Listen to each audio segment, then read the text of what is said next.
बिस्मिल्लाहिर्रहमानिर्रहीम अस्सलामु अलैकुम वरहमतुल्लाहि वबरकात। माय डियर स्टूडेंट्स, हमारी डिस्कशन 9th क्लास की मैथमेटिक्स के ऊपर जारी है, जिसमें आज हम इंशाल्लाह एक्सरसाइज 3.2 का क्वेश्चन नंबर 6 जो कि आपकी इस एक्सरसाइज का लास्ट क्वेश्चन है वो सॉल्व करेंगे। तो आइए जी आज का लेक्चर स्टार्ट करते हैं।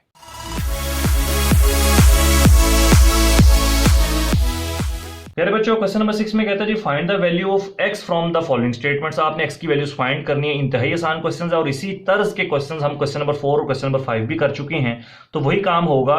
एक बार जरा रिवाइज कर लेते हैं कि लॉज कैसी हैं जी जो इसमें यूज होने हैं। हमने एक्सपोनेंशियल फॉर्म से लॉग फॉर्म में और लॉग फॉर्म से एक्सपोनेंशियल फॉर्म में जाना है। तो क्या करेंगे जी कि जो लॉग फॉर्म में होगा उसको एक्सपोनेंशियल फॉर्म में कन्वर्ट करने का तरीका क्या है कि जो भी इक्वल के एक तरफ होगा वो बेस की पावर बन जाएगी। बेस इसको कहते हैं जो लॉग के साथ ऐसे नीचे लिखा होता है। तो मैंने क्या बोला कि जो भी इक्वल के एक तरफ होगा वो बेस की पावर बन जाएगी, मतलब a की पावर x आ जाएगा। ये देखें आ गया। और जो यहाँ पर नंबर लिखा होगा उसको दूसरी साइड पे शिफ्ट कर देंगे। तो यहाँ पर यही काम करेंगे। तो यहाँ पर मेंशन करते हैं जी इन एक्सपोनेंशियल फॉर्म, क्योंकि लॉग फॉर्म में हमें लॉग नजर आ रहा है तो हम इसको एक्सपोनेंशियल फॉर्म में कन्वर्ट कर देंगे। जब एक्सपोनेंशियल फॉर्म में कन्वर्ट करेंगे तो जो क्या पढ़ा हमने कि जो इक्वल के एक तरफ होगा वो बेस की पावर बन जाएगी। इक्वल के एक तरफ है 5, वो बेस की पावर बनेगी, मतलब कि 2 raised to power 5 is equals to x आ जाएगा। अब 2 raised to power 5 करें तो क्या आता है जी 2 raised to power 5 का मतलब है कि 2 को 2 से ही मल्टीप्लाई करना है 5 दफा। तो हम इसको रेंज भी कर देते हैं, क्योंकि अमूमन जो हम चीज फाइंड कर रहे होते हैं वो उसको हम लेफ्ट पर रखते हैं और बाकी सारी वैल्यूज को राइट पर करते हैं। तो इसको इधर लिख देता हूं, इसको इधर लिख देता हूं। तो x is equals to 2 raised to power 5। 2 raised to power 5 का मतलब है कि 2 को 2 से ही मल्टीप्लाई करना है आपने कितनी दफा जी 5 दफा। 1 2 3 4 5। तो 2 to the 4, 4 to the 8, 8 to the 16, 16 to the 32। तो आपका आंसर क्या आ गया जी 32। ये आसान सा क्वेश्चन था जी। और सारे के सारे जिसके भी इसके जितने भी पार्ट्स हैं वो सारे के सारे इसी तर्ज पर हैं और सेम क्वेश्चंस हैं। शॉर्ट क्वेश्चन के हवाले से इंपॉर्टेंट क्वेश्चन है, इनमें से लाजमी कोई ना कोई पार्ट आपके पेपर के आपके बोर्ड के एग्जाम्स में पूछा जा सकता है। ले जी पार्ट नंबर 2 सॉल्व करते हैं। पार्ट नंबर 2 में भी लॉग फॉर्म में इसको एक्सपोनेंशियल फॉर्म में कन्वर्ट करना है। तो सबसे पहले यहां पर क्या मेंशन कर देंगे in exponential form. Exponential form में कन्वर्ट करेंगे। इक्वल के एक तरफ जो भी होगा वो बेस की पावर बनेगी। बेस क्या है 81 और इक्वल के एक तरफ है x, तो मैंने उसकी पावर बना दी इज इक्वल्स टू 9।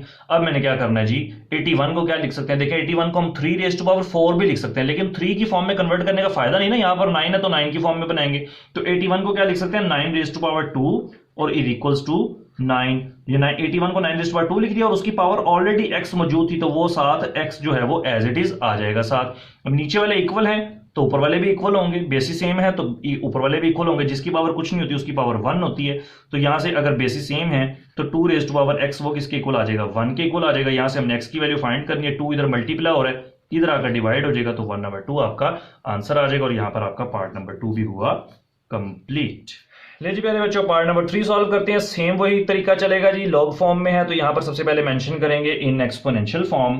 तो यहां पर मैंने लिख दिया जी इन एक्सपोनेंशियल फॉर्म। अब एक्सपोनेंशियल फॉर्म में कन्वर्ट करना है तो क्या करेंगे जी वही काम कि जो भी इक्वल के एक तरफ होगा वो बेस की पावर बनेगी। बेस की पावर क्या है जी, बेस क्या है 64, इसकी पावर बनेगी जो इक्वल के एक तरफ लिखा होगा। तो 64 की पावर आ गई जी x/2 और जो इधर लिखा होगा यहां पर उसको दूसरी साइड पे शिफ्ट कर देंगे। इन दोनों की प्लेसेस को चेंज कर देते हैं और जो यहां पर होता है वो उसकी पावर बन जाती है। यहां पर जो होगा वो बेस की पावर बन जाएगी। 64 को क्या लिख सकते हैं 8 raised to power 2 whole raised to power x/2 is equals to 8। अब ये देखें 2 ये न्यूमिनेटर में है, ये डिनोमिनेटर में है, तो ये दोनों तो प्यारे बच्चों हुए जी कैंसल। तो यहां से रह गया जी सिर्फ और सिर्फ आपका 8 और x इज इक्वल्स टू 8 की पावर कुछ नहीं है तो 1। नीचे वाले सेम है तो ऊपर वाले भी इक्वल हो जाएंगे, तो x का आंसर यहां से क्या आ जाएगा 1 आ जाएगा। और यहां पर आपका पार्ट नंबर 3 भी हुआ कंप्लीट। ले जी प्यारे बच्चों पार्ट नंबर 4 सॉल्व करते हैं। पार्ट नंबर 4 में लॉग फॉर्म में है तो यहां पर सबसे पहले मेंशन करेंगे in exponential form. Exponential form में कैसे करेंगे जी कन्वर्ट के जो भी इक्वल के एक तरफ होगा वो बेस की पावर बन जाएगी। बेस है x और इक्वल के एक तरफ है 2, तो देखें इक्वल के जो एक तरफ होगा वो बेस की पावर बन गई इज इक्वल्स टू 64 आ जाएगा। x raised to power 2 as it is आ गया। 64 को क्या लिख सकते हैं जी 8 का स्क्वायर। तो देखिए जी अगर ऊपर वाले इक्वल है 2 पावर्स इक्वल है तो बेस भी इक्वल होगी। तो प्यारे बच्चों यहां से आपका x का आंसर आ गया जी 8। ले प्यारे बच्चों यहां पर आपका पार्ट नंबर 4 भी हुआ कंप्लीट। ले जी प्यारे बच्चों ये हमारे इस आज के लेक्चर का एक्सरसाइज 3.2 का और इस क्वेश्चन का आखिरी पार्ट है जी पार्ट नंबर 5। सेम वही काम जी। सबसे पहला काम क्या करेंगे कि इसको लिखेंगे यहाँ पर लॉग फॉर्म में, इसको एक्सपोनेंशियल फॉर्म में कन्वर्ट करेंगे। ले प्यारे बच्चों, ये लॉग फॉर्म में था तो मैंने इसको कन्वर्ट करना था एक्सपोनेंशियल फॉर्म में, तो यहाँ पर मैंने मेंशन कर दिया एक्सपोनेंशियल फॉर्म। एक्सपोनेंशियल फॉर्म क्या होती है, कैसे कन्वर्ट करते हैं? जो इक्वल के एक तरफ होगा वो बेस की पावर बन जाएगी। बेस आपकी 3 है और इक्वल की एक तरफ है 4, तो देखें 3 raise to power 4 equals to x आ गया। अरेंज भी कर लेते हैं, x को इधर लिख लेते हैं क्योंकि जो हमने फाइंड करना होता है उसको एक तरफ लिखते हैं और जो गिवन होता है उसको एक साइड पे रखते हैं। 3 raise to power 4, 3 raise to power 4 का मतलब है 3 को 3 से मल्टीप्लाई करना है। कितनी दफा? 4 दफा। तो जब 3 रेज़ टू पावर 4 करेंगे तो प्यारे बच्चों आपका आंसर आ जाएगा 81, और यहां पर आपका पार्ट नंबर 5 भी हुआ कंप्लीट। उम्मीद करता हूं प्यारे बच्चों जो आज के लेक्चर में मैंने आपको सिखाने की कोशिश की आपको बड़े अच्छे तरीके से समझ आ गया होगा। यहां पर आपकी एक्सरसाइज 3.2 भी कंप्लीट होगी इंशाल्लाह ताला। बहुत जल्द नई वीडियो के साथ आप सबकी खिदमत में हाजिर होंगे। तब तक के लिए इजाजत दीजिए, दुआ में याद रखिएगा और अपना बहुत सारा ख्याल रखिएगा। अस्सलाम वालेकुम वरहमतुल्लाहि वबरकातुहू।